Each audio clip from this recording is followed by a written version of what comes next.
Ito na po siya. Ayan na. Ito na. Pinirito ko kasi siya. Ayan na po. Yan yung kinalabasan niya. O, diba? Pero crispy po siya. Masarap siya. O. Sarap.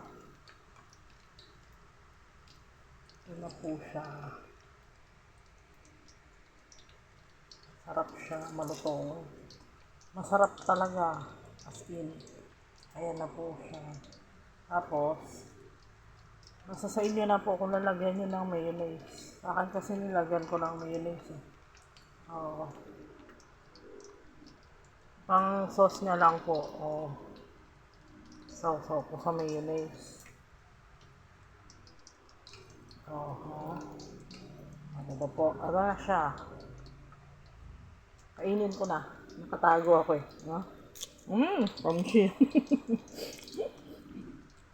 Medyo nakot. Sarap.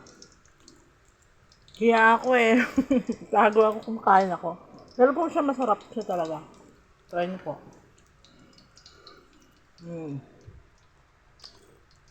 Sige po.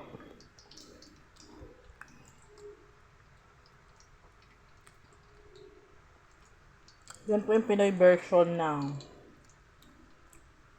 dumplings ko po. Sige po. Mabay na po. God bless po.